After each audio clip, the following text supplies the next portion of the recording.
अंग्रेजी बोलना चाहते हैं? क्या आप भी अंग्रेजी में ट्रांसलेशन करना चाहते हैं? क्या आप भी अपनी कमजोरियों को अंग्रेजी में जानना चाहते हैं? अगर हाँ तो ये वीडियो आपके लिए। फ्रेंड्स, अगर आपने अभी तक मेरे चैनल को सब्सक्राइब नहीं किया तो प्लीज सब्सक्राइब कर लीजिएगा और सब्सक्राइब के बगल में जो घंटी का निशान है उसे जरूर प्रेस कीजिएगा, जिससे कि हमारी आने वाली हर वीडियो की नोटिफिकेशन आपको मिलती रहे। और हाँ, अगर वीडियो पसंद आए तो लाइक जरूर कीजिएगा। Thank you.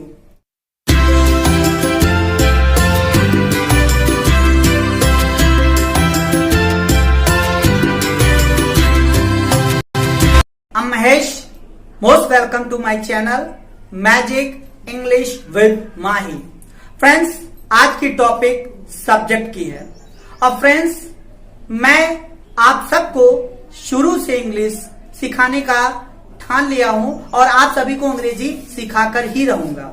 फ्रेंड्स, अंग्रेजी का अर्थात इंग्लिश का जो बैकबोन है, जिसे हम जड़ कह सकते हैं, वो जड़ क्या है, आज उसी पर हम आपको बताने वाले हैं। फ्रेंड्स, इंग्लिश का जो बैकबोन है वो सब्जेक्ट है।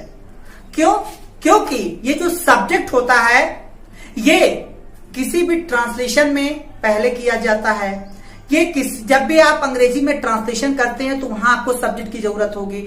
जब आप अंग्रेजी में कुछ बोलते हैं तो वहां भी सब्जेक्ट की जरूरत पड़ती है। जब आप अपने विचारों को इंग्लिश में कन्वर्ट करते हैं, इंग्लिश में अपने विचारों को लिखते हैं, तो वहां भी आपको सब्जेक्ट की जरूरत पड़ती है।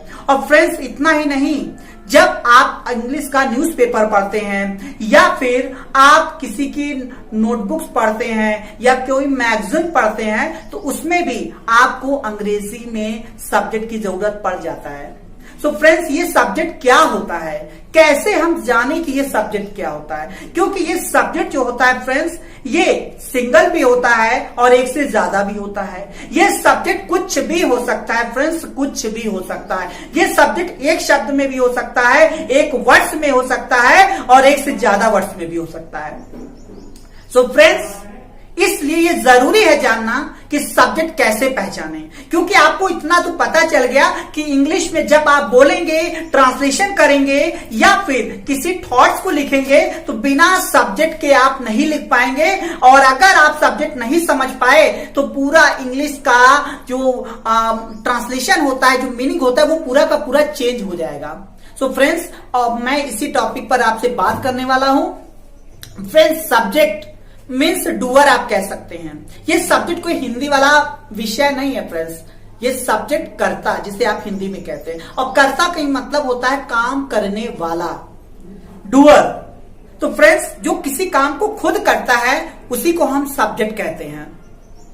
जो किसी काम को खुद करता है, खुद स्वयं, सजीव तो कर सकता है लेकिन नॉन लिविंग कैसे कर सकता है, ये आप सोच रहे होंगे। तो फ्रेंड्स, नॉन लिविंग भी लिविंग की तरह करता है। मैं आपको खुद एग्जाम्पल दूंगा, क्लियर हो जाएगा। फ्रेंड्स, मैं आपको बताऊं कि फ्रेंड्स, जो ये सब्जेक्ट होता है, इसकी डेफिनेशन मैंने अपने हिसाब से बनाई है कि one who works one self is called subject. अर्थात जो किसी काम को खुद करता है वही सब्जेक्ट होता है। सो फ्रेंड्स, सब्जेक्ट को मैंने 3 कैटेगराइज में डिवाइड किया हुआ है। पहला, सिंपल, जो ग्रामर के हिसाब से होता है, जिसमें हिंदी में लिखा भी रहेगा कि मैं, तुम, राहुल, श्याम, सचिन, निर्जी, कुछ भी लिखा हो सकता है। और दूसरा जो हमने बनाया है वो स्पेशली लैंग्वेज के लिए बनाया हुआ है। जब आप इंग्लिश में जो आप बोलते हैं, जब आप कुछ बोलते हैं, तो उस कंडीशन में कैसे समझे कि तुरंत ये सब्जेक्ट है। क्योंकि इंग्लिश में जब हम बात करते हैं तो हिंदी में जैसे आप बोलते हैं मैं स्कूल जाता हूं, तुम क्या कर रहे हो, पर जब लैंग्वेज की बात आती है, अर्थात एक भाषा की बात आती है, तो हम उसमें जल्दी यूज नहीं करते। उसमें हम केवल ऐसे ही बोलते हैं क्या कर रहे हो। लेकिन ग्रामर में अगर बात करें तो ऐसे होता है तुम क्या कर रहे हो। मैं कहूं जैसे ग्रामर में कि मैं आपको पढ़ा रहा हूं, पर मुझे अगर लैंग्वेज बोलना हो तो मैं इतना ही बोलूंगा पढ़ा रहा हूं। कोई मुझसे पूछे क्या कर रहे हो, मैं बोलूंगा पढ़ा रहा हूं। सो फ्रेंड्स, ये लैंग्वेज। और तीसरा जो कैटेगरी है उसे हमने बनाया है एडवांस लेवल पर। तो फ्रेंड्स हम आपको वन बाय वन अब बताने जा रहे हैं, ध्यान से सुनिएगा। और हाँ फ्रेंड्स, 1 मिनट के लिए भी वीडियो स्किप मत कीजिएगा, क्योंकि ये जो बैकबोन है ये आपके इंग्लिश का एक तरह से रामबाण है फ्रेंड्स, और इसलिए इसको पूरा का पूरा आप सुनिएगा। फ्रेंड्स, सब्जेक्ट मैं आपको पहला सिंपल बताने जा रहा हूं, सिंपल। फ्रेंड्स, जैसा कि मैंने अभी बताया कि जो किसी काम को खुद करता है वही सब्जेक्ट होता है, खुद करता है, बार बार फोकस करिएगा, खुद करता है, किसी के द्वारा नहीं। जैसे मैं कहूं कि मैं आपको अंग्रेजी पढ़ाता हूं, कौन पढ़ाता है? मैं। फ्रेंड्स, पढ़ाने का काम कौन करता है? मैं खुद कर रहा हूं, इसलिए मैं एज अ सब्जेक्ट होगा, एक सब्जेक्ट होगा। मैं अगर कहूं कि मेरा भाई अंग्रेजी पढ़ाता है, तो फ्रेंड्स यहां पढ़ाने का काम मेरा नहीं कर रहा है, भाई नहीं कर रहा है, बल्कि मेरा और भाई ये दोनों मिलकर काम कर रहे हैं। मतलब मेरा भाई, ये 2 शब्द मिला के पूरा एक सब्जेक्ट होगा। मेरा भाई अंग्रेजी पढ़ाता है, कौन पढ़ाता है? मेरा भाई। फ्रेंड्स, अगर वर्ब में जब आप कौन लगा देंगे या किसने लगाकर जो भी आंसर मिलता है वो भी सब्जेक्ट होता है। कौन या किसने, जो किसी काम को खुद करता है, खुद का मतलब कौन करता है उस काम को। मैं अंग्रेजी पढ़ाता हूं, कौन पढ़ाता है? मैं। मेरा भाई अंग्रेजी पढ़ाता है, कौन पढ़ाता है? मेरा भाई। और पढ़ाने का काम भी मेरा भाई कर रहा है। फ्रेंड्स, जैसे मैं और कहूं, आकाश में तारे टिमटिमाते हैं। अब फ्रेंड्स कोशिश करिए, कौन टिमटिमाते हैं? कौन? फ्रेंड्स, आकाश नहीं, फ्रेंड्स तारे। कौन टिमटिमाते? देखिए इसमें क्रिया देखिए, लास्ट में जो टिमटिमाते हैं, इस काम को कौन कर रहा है? कौन टिमटिमाता है? स्टार, तारा। फ्रेंड्स, मैं आपसे कहूं अगर कि ये सड़क दिल्ली जाती है, अब आप सोचिए जाने का काम कौन कर रहा है? ये कर रहा है या ये सड़क? कौन जाता है? ये सड़क, ये सड़क, ये सड़क, क्योंकि जाने का काम कौन कर रहा है? ये सड़क। फ्रेंड्स, यहां देखिए मैंने अभी आपको बताया था, ये सड़क जो है ये आपका लिविंग तो नहीं है, लेकिन लिविंग की तरह काम कर रहा है ये सड़क। फ्रेंड्स, और भी एग्जांपल मैं आपको देता हूं। जैसे मैं कहूं कि दिल्ली जाने वाली ट्रेन प्लेटफॉर्म नंबर 1 पर आ रही है, तो फ्रेंड्स बहुत से लोग इसमें से आंसर देंगे ट्रेन, बहुत से लोग आंसर देंगे दिल्ली, पर फ्रेंड्स ऐसा नहीं है। आप देखिए कि जो काम क्या हो रहा है, काम क्या हो रहा है? काम इसमें फ्रेंड्स हो रहा है, ठीक है, दिल्ली जाने वाली ट्रेन प्लेटफॉर्म नंबर 1 पर आ रही है, तो काम आने का हो रहा है। तो ये आने वाला काम कौन कर रहा है? ट्रेन नहीं कर रही है फ्रेंड, दिल्ली जाने वाली ट्रेन। क्यों? क्योंकि अगर आपको दिल्ली जाना है तो आप ट्रेन में नहीं बैठते हैं फ्रेंड्स, बल्कि आप दिल्ली के नाम से जो ट्रेन है, अर्थात दिल्ली जाने वाली जो ट्रेन है, उसमें आप बैठते हैं। क्योंकि प्लेटफॉर्म पे तो बहुत सारे ट्रेन होते हैं, तो क्या आप किसी भी ट्रेन में बैठ जाते हैं? नहीं, आप बैठते हैं दिल्ली जाने वाली ट्रेन पर। तो इसलिए दिल्ली जाने वाली ट्रेन होगा पूरा सब्जेक्ट, आप ट्रेन नहीं कह सकते हैं, दिल्ली जाने वाली ट्रेन। कौन आ रही है? दिल्ली जाने वाली ट्रेन। देखिए फ्रेंड्स, कौन आ रही है? दिल्ली जाने वाली ट्रेन। फ्रेंड्स, केवल आपको कौन लगाना है वर्ब में। मैं आगे वीडियो बनाऊंगा वर्ब क्या होता है, ये पार्ट 1 है हमारा। तो मैं यहाँ फ्रेंड्स बता रहा हूं कि कौन आ रही है। तो जब भी सब्जेक्ट ढूंढना हो तो आप कौन लगाइएगा या किसने। आपको फ्रेंड्स क्या नहीं लगाना है, कब नहीं लगाना है और कैसे नहीं लगाना है, केवल आपको कौन या किसने, कौन या किसने, केवल यही 2 से जो भी आंसर मिलेगा फ्रेंड्स वही सब्जेक्ट होगा। आइए फ्रेंड्स और एग्जांपल ले लेते हैं। जैसे मैं कहूं कि ग्लास में पानी है, अब फ्रेंड्स सब्जेक्ट कौन है? कौन ग्लास में तो है, लेकिन कौन सा चीज है? कौन है? कौन? पानी। ग्लास में पानी है, कौन है? पानी। फ्रेंड्स देखिए, ग्लास में पानी है, कौन सा चीज है? कौन? पानी। तो यहां पानी एक सब्जेक्ट होगा। फिर फ्रेंड्स जैसे मैं आपसे कहूं कि आप करने से कहना अधिक आसान है, करने से कहना अधिक आसान है।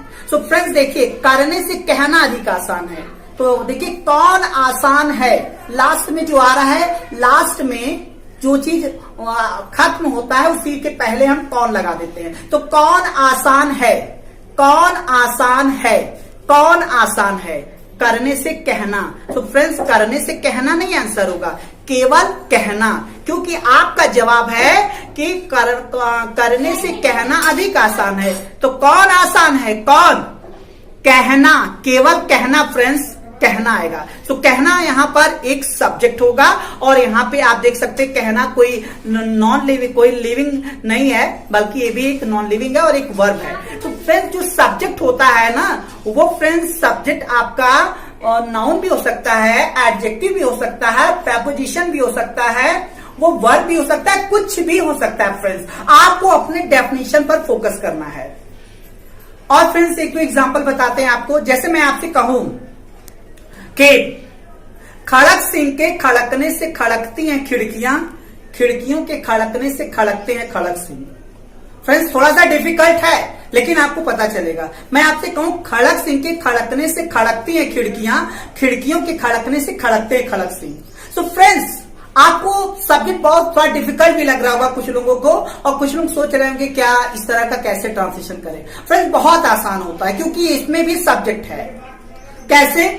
अब आप फ्रेंड्स देखिए, पहला सेंटेंस है खड़क सिंह के खड़कने से खड़कती है खिड़कियां। फ्रेंड्स लास्ट में किस पे आ रहा है? क्या लास्ट में क्या है? खड़कती हैं खिड़कियां, खिड़कियां। इसमें क्रिया क्या है? काम कौन सा हो रहा है? खड़कने का। खड़क सिंह के खड़कने से खड़कती हैं खिड़कियां। फ्रेंड्स कौन खड़कती हैं? वो क्या चीज है जो खड़कती हैं? फ्रेंड्स आपका जवाब आएगा कौन खड़कती हैं? खिड़कियां। खड़क सिंह नहीं आएगा फ्रेंड्स, खिड़कियां। कौन खड़कती हैं? खिड़कियां। कौन खड़कती हैं? खिड़कियां। तो कौन हमने कौन क्वेश्चन किया और आंसर मिला खिड़कियां। कौन खड़कती? खिड़कियां। अब फ्रेंड्स दूसरा आते हैं, खिड़कियों के खड़कने से खड़कते हैं खड़क सिंह। खिड़कियों के खड़कने से खड़कते हैं खड़क सिंह। कौन खड़कते हैं? फ्रेंड्स फिर से सुनिएगा, कौन खड़कते हैं? क्रिया इसमें जो काम हो रहा है फ्रेंड्स वो खड़कने का हो रहा है। कौन खड़कते हैं? अब इसमें देखिए फ्रेंड्स, इसमें क्या निकला? खड़क सिंह। खिड़कियों के खड़कने से खड़कते हैं खड़क सिंह। कौन खड़कते हैं? खड़क सिंह। कौन खड़कते हैं? खड़क सिंह। तो फ्रेंड्स इसके पहले वाले में आपने देखा कि विंडो था, खिड़की था, और सेकंड वाले में आपने देखा कि खड़क सिंह। तो फ्रेंड्स ये इस तरह के कुछ सब्जेक्ट होते हैं, और इस जो मैं आपको सिंपल सब्जेक्ट पहला बता रहा हूं फ्रेंड्स, जो अभी पढ़ा रहा हूं, इसमें क्या होता है? इसमें सब्जेक्ट में हिंदी में लिखा रहता है मैं, तुम, किसी इंसान का नाम कुछ दिया रहता है, क्योंकि ये सिंपल है। ग्रामर के भी हिसाब से आप कह सकते हैं, मैंने अपने हिसाब से एडजस्ट किया है। फिर एक दो और सेंटेंस आपको बता देते हैं फ्रेंड्स, उसके बाद तुरंत मूव करेंगे। फिर जैसे मैं कहूं कि सीता गीता को पीटती है। फ्रेंड्स कौन पीटती है? सीता गीता को पीटती है। पीटने का काम कौन कर रहा है? पीटने का काम कौन कर रहा है? सीता गीता को पीटती है। सीता गीता को पीटती है। तो कौन पीटने का काम कर रहा है? सीता। तो सीता भी यहां पर फ्रेंड्स सब्जेक्ट हो जाएगा। क्यों? क्योंकि जो किसी काम को खुद करेगा वही सब्जेक्ट होगा। फ्रेंड्स अगर मैं आपसे कहूं एक एग्जांपल और, कि क्लास में, इस क्लास में 110 स्टूडेंट्स हैं, तो 110 स्टूडेंट्स, क्या इस क्लास में 110 स्टूडेंट्स हैं? सो फ्रेंड्स में अगर मैं आपसे पूछूं सब्जेक्ट क्या है, तो आपका जवाब क्या होगा? कुछ बोल रहे होंगे क्लास, हो सकता है कुछ लोग ये भी बोल रहे होंगे कि स्टूडेंट्स, पर फ्रेंड्स ऐसा नहीं है, और कुछ सही भी बोल रहे होंगे। फिर भी फ्रेंड्स मैं बताता हूं कि क्लास में 110 स्टूडेंट्स हैं। कौन है? कौन है? 110 स्टूडेंट्स, 110 स्टूडेंट्स, 110 स्टूडेंट्स, यही आपका सब्जेक्ट है फ्रेंड्स। फ्रेंड्स यही 110 स्टूडेंट, क्योंकि क्लास में 110 स्टूडेंट्स हैं। कौन है? 110 स्टूडेंट्स, यही आपका सब्जेक्ट हुआ, क्योंकि कौन है? 110 स्टूडेंट्स। फ्रेंड्स आइए नेक्स्ट पर चलते हैं, जो लैंग्वेज के हिसाब से हमने तैयार किया हुआ है। फ्रेंड्स इसमें क्या है, इसकी डेफिनेशन पहले जान लीजिए। इसकी भी डेफिनेशन क्या है? सेम वही है, one who works one self is called subject. One who works one self is called subject. But difference क्या है? बट क्या डिफरेंस है सिंपल सब्जेक्ट और लैंग्वेज में?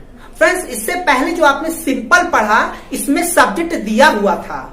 हिंदी में मैं पढ़ाता हूं तो मैं दिया था, तुम रो रहे हो तो तुम दिया था। लेकिन लैंग्वेज की बात करिए तो यही लैंग्वेज आपके लिए बहुत ज्यादा इंपॉर्टेंट है। जब आप किसी से इंग्लिश में बात करते हैं तो वहां पर हम कभी हिंदी में सब्जेक्ट ना बोलते हैं जल्दी और ना ही लिखते हैं, जिसकी वजह से स्टूडेंट्स को प्रॉब्लम होता है कि सब्जेक्ट कौन है और वो यूज नहीं कर पाते हैं। लेकिन इसमें फ्रेंड्स सब्जेक्ट होगा पर इनविजिबल होगा, अर्थात छिपा रहेगा, पर आपको पता चल जाएगा कि यही काम कर रहा है। और 100% यही है लैंग्वेज। जैसे फ्रेंड्स मैं कहूं क्या कर रहे हो, मैंने फ्रेंड्स क्या कर रहे हो, फिर से सुनिएगा, क्या कर रहे हो। फ्रेंड्स इसमें मैंने ये नहीं बोला कि तुम क्या कर रहे हो, मैंने केवल कहा क्या कर रहे हो। तो कुछ जो स्टूडेंट्स होते हैं जिन्हें ग्रामर थोड़ा अच्छा भी होता है, वो क्या करते हैं कि इसमें सब्जेक्ट नहीं है तो वो बना दे देंगे what you doing, what are doing, कहेंगे सब्जेक्ट है ही नहीं है। तो ऐसा तो ये गलतियां हो जाती है फ्रेंड्स। लेकिन जब हमको इंग्लिश में बोलना है तो हमें सब्जेक्ट लगाना ही पड़ेगा, और अगर आप सब्जेक्ट नहीं लगाएंगे तो टोटल आपका सेंटेंस रॉन्ग हो जाएगा फ्रेंड्स। तो फिर मैं आपको बताऊं कि जैसे सब्जेक्ट, कल मैं तुमसे बात करूंगा, मैं दिया हुआ है सब्जेक्ट,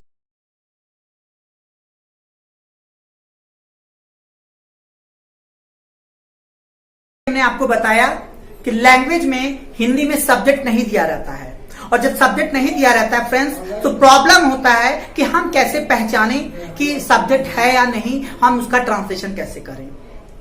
जैसे मैं कहूं कि खाना बना रहा हूं, कौन, मैं। हिंदी में मैंने नहीं बोला कि मैं खाना बना रहा हूं, मैंने सिर्फ इतना बोला कि खाना बना रहा हूं। पर आप खुद कोशिश करिए, कौन बना रहा है, मैं, ऑटोमेटिक मिल गया फ्रेंड्स। ये जो लैंग्वेज के हिसाब से हमने तैयार किया है, इसमें हमेशा सब्जेक्ट रहेगा, और इसके लिए मैं आपको कुछ बता दे रहा हूं, वही उतना ही आपके सब्जेक्ट में आएगा। जैसे मैं, मुझे, मुझको, तुम, तुम्हें, आप, आपको, हम, हमें, हमको, वह, उसे, उसको, यह, वह, वे, उन्हें, उनको, वो। फ्रेंड्स यही इतने सारे हैं। मैं, मुझे, मुझको मीन्स आई, तुम, तुम्हें, तुमको या आप, यू बोलना है आपको फ्रेंड्स। और हमें, हमको, हम सब के लिए आपको वी बोलना है। उन्हें, उनको, वे लोग, इसके लिए आपको दे का THEY दे यूज करना है। और उसे, उसको, वह, वो, इसके लिए आपको ही या शी। अगर फीमेल है फ्रेंड्स तो आप शी लगाएंगे, SHE शी लगाएंगे, और अगर मेल है तो HE ही लगाएंगे फ्रेंड्स। ये लैंग्वेज के हिसाब से। जैसे मैं और एग्जांपल आपसे कहूं कि क्या कर रहे थे, कौन, तुम, कहां गई थी, कौन, तुम, स्कूल गई है, कौन, वह। अब ये स्कूल गई है, स्कूल गई है, अगर फ्रेंड्स यहां तुम लगा दे, तुम स्कूल गई है, तो सेंटेंस नहीं बैठ रहा है। वह स्कूल गई, वह करेक्ट है फ्रेंड्स। फिर जैसे फ्रेंड्स मैं कहूं कि मैं सेंटेंस बोलूं कि क्रिकेट खेलने चलोगे, क्रिकेट खेलने आओगे, तो फ्रेंड्स इसमें हिंदी में मैंने नहीं दिया सब्जेक्ट पर्टिकुलर, तो प्रॉब्लम होता है ट्रांसलेशन में कि सब्जेक्ट तो दिया नहीं, कैसे लगाएंगे। तो फ्रेंड्स क्रिकेट खेलने चलोगे, इसमें देखिए वही चीज, वही डेफिनेशन, कौन चलेगा, कौन, वो इंसान कौन है, कौन चलेगा। तो देखिए फ्रेंड्स इसमें भी तुम क्रिकेट खेलने चलोगे, इसको कंप्लीट बनाएंगे तो तुम क्रिकेट खेलने चलोगे, मतलब क्या तुम क्रिकेट खेलने चलोगे, तो इसमें सब्जेक्ट देखिए फ्रेंड्स यू आ गया। फिर फ्रेंड्स जैसे और मैं आपको एग्जांपल बताऊं, मैं आपसे कहूं कि दिल्ली आ रहा हूं, अब दिल्ली आ रहा हूं फ्रेंड्स, सब्जेक्ट कौन हो गया, क्या दिल्ली होगा, कौन आ रहा है, दिल्ली तो होगा नहीं। अब दिल्ली आ रहा है, तुम लगा नहीं सकते, तुम दिल्ली आ रहा है, वह दिल्ली आ रहा है, नहीं, मैं दिल्ली आ रहा हूं, दिल्ली आ रहा हूं, मैं दिल्ली आ रहा हूं।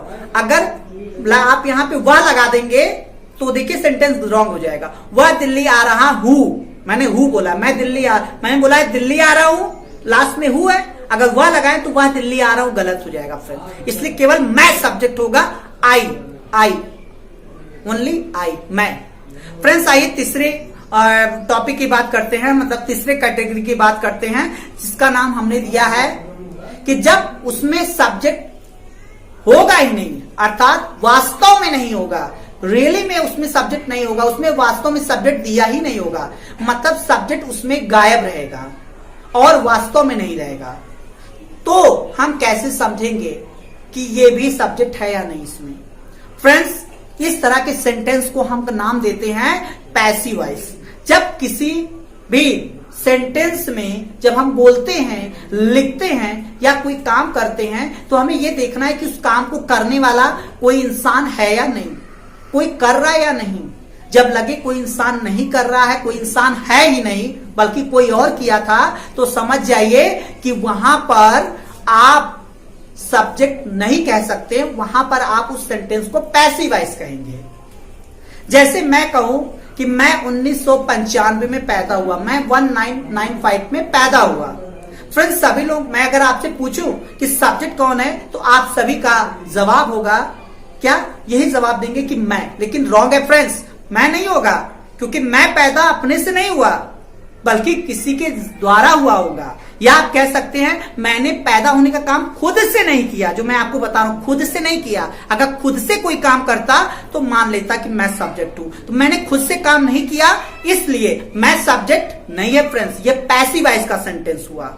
और पैसिव वॉइस के इंग्लिश में 40 से 50% सेंटेंस बोले जाते हैं, इसलिए आपको पकड़ होना चाहिए, कमांड होना चाहिए कि कैसे आप समझ पाए कि है या नहीं। फिर सेंटेंस जैसे हम और बोले बात करें कि मैं कहूं कि आम खाया जाता है। अगर मैं आपसे कहूं कौन खाया जाता है, तो बहुत लोगों का जवाब होगा आम। फ्रेंड्स, रॉन्ग है। कैसे? आप हमारी वही डेफिनेशन पर ध्यान दीजिए, जो किसी काम को खुद करता है। क्या आम खाने का काम खुद करता होगा? फ्रेंड्स, नहीं। आम तो अपने आप को खा ही नहीं सकता है। क्यों?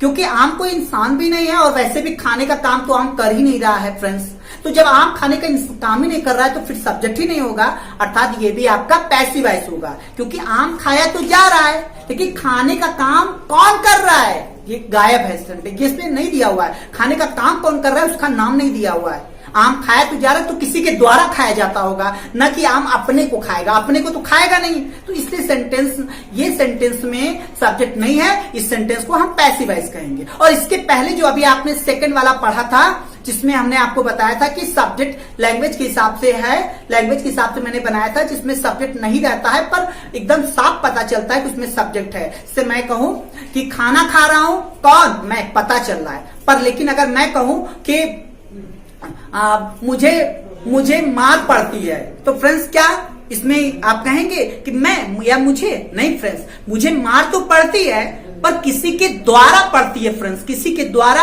या कौन मारता है उसका नाम नहीं है। मुझे मार पड़ती, कौन मारता है उसका नाम नहीं दिया हुआ है, इसलिए ये भी, इसमें भी सब्जेक्ट नहीं है और इस तरह के सेंटेंस को हम पैसिव वॉइस बोलेंगे। फ्रेंड्स, और एक एग्जांपल हम आपको लेंगे, ज्यादा लंबा वीडियो नहीं करते हैं, लेकिन फ्रेंड्स आप वर्क करिएगा, मेहनत करिएगा, जिससे आपको सब्जेक्ट पे पकड़ हो जाए। और फ्रेंड्स, जैसे हम एक दो एग्जांपल और आपको बता देते हैं। जैसे मैं आपसे कहूं कि मुझे कल सजा मिलेगी, तो फ्रेंड्स मुझे तो सजा मिलेगी, लेकिन कौन सजा देगा? काम करने वाला तो कोई और है। मुझे सजा तो मिलेगी, क्या मैं अपने को सजा दूंगा? नहीं, किसी के द्वारा मिलेगा, इसलिए इसमें भी सब्जेक्ट नहीं है और ये पैसिव वॉइस का सेंटेंस होगा। फिर जैसे मैंने कहूं यहाँ पाउच का पानी बिकता है, सेंटेंस अब कौन मिलता है? कुछ लोग कहेंगे यहाँ पाउच का पानी, रॉन्ग है, क्योंकि पाउच का पानी अपने से थोड़ी आ सकता है। कोई इंसान होगा जो पानी दे रहा होगा, अपने से तो पाउच का पानी रखा नहीं है कहीं कि अपने से उछल के आपके पास आ जाएगा। ऐसा तो नहीं है कि पाउच का पानी रखा है और उछल के आपके पास आ जाएगा। अपने से तो काम नहीं कर रहा है, जब अपने से काम करेगा तभी सब्जेक्ट होगा। तो पाउच का पानी अपने से जाएगा नहीं, पाउच का पानी पाने के लिए कोई इंसान होगा, वो आपको पानी देगा, इसलिए किसी के जरिए ये काम होगा, आप खुद नहीं करेंगे, इसलिए ये भी आपका क्या होगा? इसमें पैसिव वॉइस होगा, सब्जेक्ट नहीं है। फिर फ्रेंड्स, जैसे मैं कहूं मैं थक जाता हूं, फ्रेंड्स कौन थक जाता है? मैं नहीं, ये भी गलत है फ्रेंड्स, क्योंकि आप ही कहेंगे मैं। कैसे? समझिए, मैं थक जाता हूं, क्या मैं अपने से थकता हूँ? नहीं, मैं जो बोल रहा हूं, मैं जो काम कर रहा हूं, उस काम के कारण मैं थक रहा हूं, उस काम मुझे थका रहा है, मैं अपने से नहीं थक रहा हूं, बल्कि जो काम मैं पढ़ रहा, जैसे मैं आपको पढ़ा रहा हूं, तो मैं पढ़ाते पढ़ाते इस काम के कारण मैं थका। मतलब कौन मुझे थकाया? इस काम ने थकाया। मैं अपने से नहीं थक रहा हूं, मैं काम कर रहा हूं, इस काम के कारण थक रहा हूं, ये काम मुझे थका रहा है, इसलिए मैं थक जाता हूं। इसमें भी सब्जेक्ट आई नहीं कह सकते हैं, ये पैसिव वॉइस है और आई इसमें आप सब्जेक्ट नहीं कह सकते। फिर जैसे मैं कुछ एग्जांपल और बता दूं, हमने कहा हिमालय की चोटियां सदैव बर्फ से ढकी रहती है। हिमालय की चोटियां सदैव बर्फ से ढकी रहती है। क्या होगा सब्जेक्ट फ्रेंड्स? फ्रेंड्स इसमें भी सब्जेक्ट नहीं है। क्यों? क्योंकि आप सिंपल सा देखिए, क्या इसमें जो ढकी रहती है, ढकने का जो काम है, क्या हिमालय की चोटियां अपने से करेंगे? क्योंकि आप पहले सब्जेक्ट यही सोच रहे होंगे हिमालय की चोटियां, पर फ्रेंड्स ऐसा नहीं है। हिमालय की चोटियां अपने आपको नहीं ढक सकती है, किसी के द्वारा ढक रहे होंगे। जैसे अगर इंद्र भगवान होते तो वो ढकते मुझे, क्योंकि हिमालय की जो चोटी बनी है वो थोड़ी ना अपने हाथों से उठा के अपने को ढक रही होगी, कोई और होगा जो अपने आप को जो ढक रहा होगा उसे, हिमालय की चोटियां को। तो हिमालय की चोटी यहां पर आप नहीं कह सकते सब्जेक्ट है, ना ही हिमालय है और ना ही बर्फ से है, क्योंकि कौन केवल कौन लगाना है, इसलिए इसमें भी आप कह सकते हैं सब्जेक्ट नहीं है, पैसिव वॉइस। तो फ्रेंड्स आप इस पे मेहनत करिएगा, काफी प्रैक्टिस करिएगा, और अगर फिर भी कोई प्रॉब्लम आपको होगा तो फ्रेंड्स मुझे कमेंट बॉक्स में जरूर बताइएगा। और फ्रेंड्स हाँ, कोई भी प्रॉब्लम होगा तो आप जरूर मुझे बताइएगा, और हो सके तो शेयर भी करिएगा, क्योंकि मेरा मोटो सिर्फ इतना है कि मैं हर जितने भी हमारे इंडिया में हो, मेरी वीडियो हर तक पहुंचे और सभी लोग इंग्लिश बोल सके और आगे बढ़ सके। और अगर ऐसा वो कर पाते हैं तो मुझे बहुत खुशी होगी फ्रेंड्स, क्योंकि आज वैसे भी आजकल लॉकडाउन चल रहा है, मैं स्कूल कॉलेज में पढ़ाने नहीं जा पा रहा हूं, और मेरा कोचिंग का सेंटर है वहां भी नहीं पढ़ाने जा रहा हूं। तो फ्रेंड्स इसीलिए अगर आपको वीडियो पसंद आएगा तो आप लाइक भी करिएगा। और हाँ फ्रेंड्स, आप लोग जरूर मेहनत करिएगा, सब्जेक्ट को बार बार प्रैक्टिस करिएगा। सब्जेक्ट क्या है, कोई प्रॉब्लम होता है पूछिएगा। So friends till then take care, be happy, that's all for today. Thank you, take care, bye.